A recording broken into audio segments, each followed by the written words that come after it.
Mwenyekiti, nawasilisha taarifa kwenu kwa lengo la kuweza kuona tulikotoka, tupo wapi sasa, tunaendelea wapi kwa kulinganisha na takwimu za miaka iliyopita.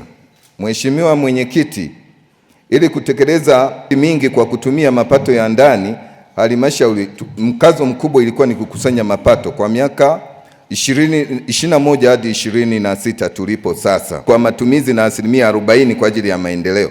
Katika kipindi cha miaka sasa tunaenda cha 6, tulikuwa na miradi 126 kuanzia 21 ambayo ilikuwa miradi vipolo yenye thamani ya shilingi bilioni 4.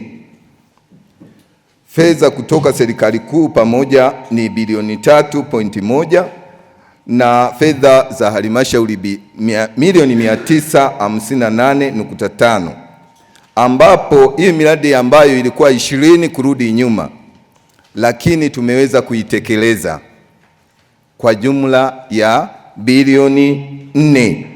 Kwa hiyo miradi 120 ambayo ilikuwa viporo tumeweza kuitekeleza.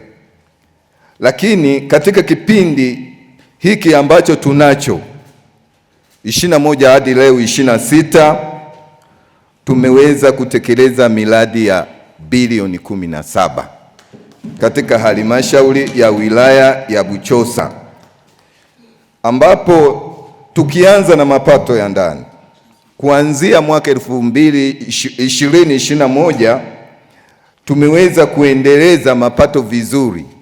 Tumeanza kuwa tunakusanya at least kila mwaka tunaongeza 10%, ambapo tumekuwa tukikusanya mapato kuanzia milioni 500 za ziada hadi milioni 900. Kwa hiyo ni mafanikio makubwa sana, ambapo katika mwaka wa fedha 2021 tulitakiwa tukusanye bilioni 2.5, tulikusanya bilioni 1.9, tukawa na 74%.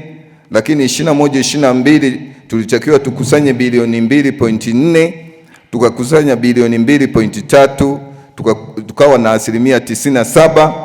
22-23 tulitakiwa tukusanye bilioni 2.79, tulikusanya bilioni 2.4.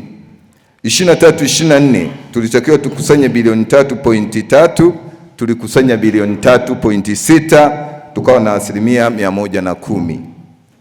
24-25 tulitakiwa tukusanye bilioni 3.5, tulikusanya bilioni 3.9, ambapo ni 13.113. 25-26 tulitakiwa tukusanye, ambao ni mwaka huu tulio nao, tulitakiwa tukusanye bilioni 4.3, tumekusanya bilioni 4.9. Kwa hiyo tumefanya kazi nzuri sana, ambapo tumepata 114%. Global TV, kimbilio la wasio na sauti. Tupigie sasa.